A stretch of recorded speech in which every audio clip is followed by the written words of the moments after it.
Hey guys, ఎలా ఉన్నారు? ఈరోజు మళ్ళీ ఒక అద్భుతమైన కథతో మీ ముందుకు వచ్చేసాను.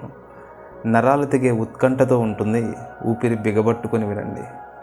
రవి తను ఒక అడ్వెంచరస్ ఇన్వెస్టిగేటివ్ జర్నలిస్ట్. అన్సాల్వ్డ్ మిస్టరీస్ని చేస్ చేయడం అంటే చాలా ఇష్టం. ఒకరోజు సాయంత్రం తన డెస్క్ పైన కాఫీ తాగుతూ ఉండగా ఒక ఇంట్రెస్టింగ్ స్టోరీని చదువుతాడు. దాని పేరు the case of mid night express.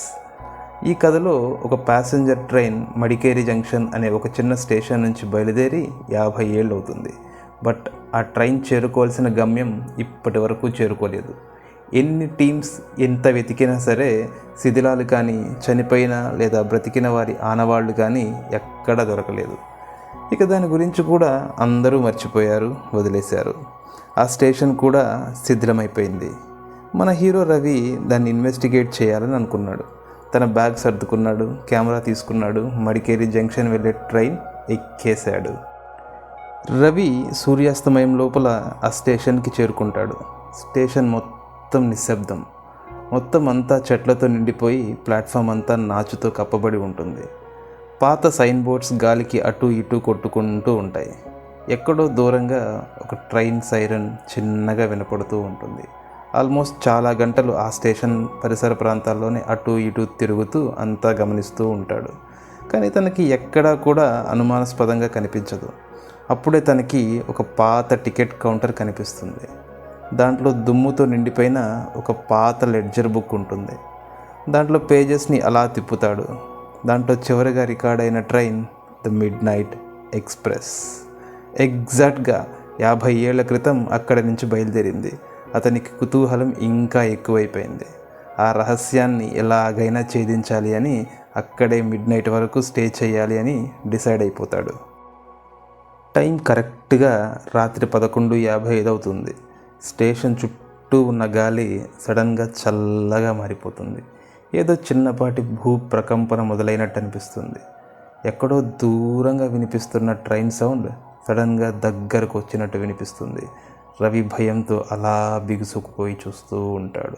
అలా చూస్తూ ఉండగానే మన మిడ్ నైట్ ఎక్స్ప్రెస్ ట్రైన్ స్టేషన్కి వచ్చేస్తుంది. ఆ ట్రైన్ చూడడానికి ఏదో పురాతనమైన దానిగా ఉంది. దాంట్లో ప్యాసింజర్స్ కూడా 1970ల నాటి వేషధారణలో ఉన్నారు. వాళ్ళందరూ నవ్వుకుంటూ మాట్లాడుకుంటూ అసలు ఏమీ జరగనట్టే ఉన్నారు. రవి కొంచెం భయపడుతూనే ఈ ఛాన్స్ పోతే మళ్ళీ రాదు అని ట్రైన్ ఎక్కేస్తాడు. ట్రైన్ లోపల చాలా లగ్జూరియస్గా ఉంటుంది. ప్యాసింజర్స్ ఎవరు కూడా రవిని నోటీస్ చేయనే లేదు. వాళ్ళ మాటల్లో వాళ్ళు ఉంటారు. అసలు ట్రైన్ మూవ్ అవుతున్నట్లే అనిపించదు. ఇంజన్ సౌండ్ లేదు. చక్రాలు పట్టాల పైన వెళ్తున్నప్పుడు వచ్చే కిస్ కిస్ అనే శబ్దాలు లేవు. రవి ఆ ట్రైన్లోనే న్యూస్ పేపర్ చదువుతున్న ఒక పెద్ద ఆయన దగ్గరికి వెళ్ళి ఇలా అడుగుతాడు, ఎక్స్క్యూజ్ మీ సార్, ఈ ట్రైన్ ఎక్కడికి వెళుతుంది? దానికి ఆ పెద్ద ఆయన, ఈ భలే ఒడివయ్యా, ఇంకెక్కడికి వెళ్తుంది, నెక్స్ట్ స్టేషన్కే కదా అని సమాధానం ఇస్తాడు. రవి మళ్ళీ, సార్ ఇది ఏ ఇయరో తెలుసా అని అడుగుతాడు. ఏంది బాబు నువ్వు, 1975 అని సమాధానం ఇస్తాడు ఆ పెద్ద ఆయన. రవికి గుండె జారిపోయినట్టు అనిపిస్తుంది. ఈ ప్యాసింజర్స్ ఎవరికి కూడా 50 ఏళ్ళు గడిచిపోయాయి అనే విషయం తెలియదు అని అర్థమవుతుంది. ట్రైన్ వెళ్ళే కొద్దీ రవికి ఏదో అసాధారణంగా అనిపిస్తుంది. ట్రైన్ అయితే మూవ్ అవుతుంది కానీ బయట ఏ సీనరీస్ మారట్లేదు. చెట్లు కానీ ట్రైన్ వెళ్తున్నట్లు కానీ అనిపించట్లేదు. రవి అలాగే ఇంజిన్ రూమ్కి వెళ్తాడు.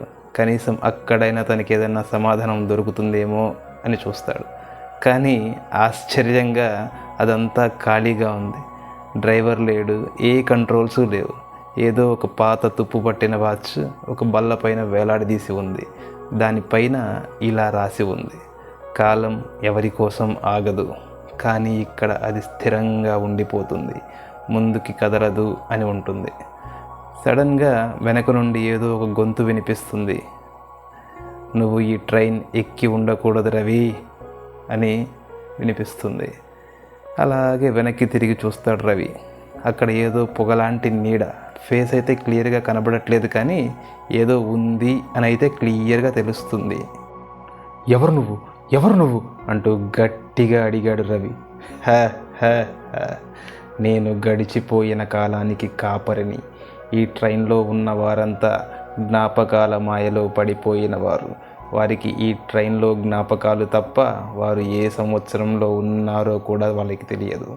ఈ ట్రైన్ ఎక్కడం ద్వారా నువ్వు కూడా వారి జాబితాలో చేరిపోయావు రవి అంటాడు. నో, నేను ఈ ట్రైన్కి సంబంధించిన వాడిని కాదు అంటూ రవి గట్టిగా అరుస్తాడు. అఫ్కోర్స్ కాకపోవచ్చు, బట్ నువ్వు ఇక్కడ నుంచి తప్పించుకోవడం మాత్రం అసాధ్యం రవి అంటాడు. భయాందోళనకు నేను రవి వెంటనే ఆ పాకెట్ వాచ్ని లాక్కుని ప్యాసింజర్స్ క్యాబిన్లోకి పరిగెత్తుతాడు. ఆ వాచ్ పట్టుకొని ఉండడం వల్ల తన చుట్టూ ఇప్పుడు ప్రజెంట్ టైం రిస్టోర్ అయిపోతూ వస్తుంది. అక్కడున్న ప్యాసింజర్స్ ఫేసెస్ ఫేడ్ అవుట్ అవుతూ బ్లర్ అవ్వడం స్టార్ట్ అవుతుంది. మెల్లగా ఆ ట్రైన్ అంతా చీకటితో నిండిపోతుంది. మెల్లగా ఆ కాపరి గొంతు మళ్ళీ వినిపిస్తుంది. నువ్వు ఇప్పుడు వెళ్ళిపోయావో ఈ ట్రైన్ వీళ్ళందరినీ బలి తీసుకుంటుంది. తెలివిగా ఆలోచించు రవి అంటాడు. తను ఆ ప్యాసింజర్స్ వైపు అలా చూస్తాడు. వాళ్ళు కూడా రవి వైపు దీనంగా విషన్న వదనాలతో చూస్తారు. ఇంకా చేసేది లేక రవి ఆ పాకెట్ క్లాక్ని నేలకేసి కొట్టేస్తాడు. ట్రైన్ ఒక్కసారిగా సడన్ జర్క్తో ఆగిపోతుంది. అంతా చీకటిగా మారిపోతుంది. కట్ చేస్తే రవి ఆ మడికేరి స్టేషన్ ప్లాట్ఫామ్లో కళ్ళు తెరుస్తాడు. ఆ పక్కనే పాకెట్ క్లాక్ పగలగొట్టబడి ఉంటుంది. ట్రైన్ ఎక్కడా కనపడదు.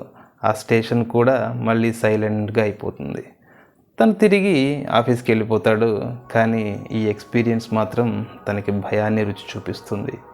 ఏ గడియారాన్ని చూసినా దాంట్లో టిక్ టిక్ సౌండ్స్ చాలా పెద్దగా వినిపిస్తాయి. ఏ ట్రైన్ కూత విన్నా అది తనకి మిడ్ నైట్ ఎక్స్ప్రెస్నే గుర్తు చేస్తుంది. ఒకరోజు తనకు ఒక లెటర్ వస్తుంది. సెండర్ పేరు ఉండదు. దాంట్లో ఇలా రాసి ఉంటుంది: కాలం నిన్ను గుర్తుపెట్టుకుంటుంది రవి, అది నిన్ను మళ్ళీ పిలుస్తుంది అని. స్టోరీ ఇక్కడితో అయిపోయింది. కానీ మన స్టోరీ ఇక్కడే మొదలవుతుంది. కొన్ని మిస్టరీస్ని బెటర్ అలా వదిలేయడమే మంచిది. ఎందుకంటే కొన్ని సమాధానాలు మొత్తం జీవితాన్ని మార్చేస్తాయి. ఉంది కదా అని ప్రతి తలుపుని తీసి చూడాల్సిన పని లేదు. అలాగే ప్రతి మిస్టరీని రివీల్ చేయాల్సిన అవసరం కూడా లేదు. నువ్వు గతాన్ని మరిచి ముందుకు సాగకపోతే అది నీకే ట్రాప్ అవుతుంది. మిడ్ నైట్ ఎక్స్ప్రెస్లో ప్యాసింజర్స్ పాస్ట్లో చిక్కుకొని పోయినట్లే మనం కూడా రిగ్రెట్స్లో చిక్కుకొని పోతే ప్రజెంట్లో బతకడం కుదరదు. ప్రతి జర్నీకి ఒక పర్పస్ ఉంటుంది. ఈ ట్రైన్ కూడా మనకు దాన్నే చూపిస్తుంది. కొంతమంది ఒక ట్రాప్లో చిక్కుకొని పోతారు, బట్ చాలా కొంతమంది మాత్రమే ఆ ట్రాప్ని బద్దలు కొట్టుకొని బయటకు వస్తారు. Thank you guys, that's all for the day. Video నచ్చితే లైక్ చేయండి, సబ్స్క్రైబ్ చేయండి, మీ ఫ్రెండ్స్కి షేర్ చేయండి. Thank you.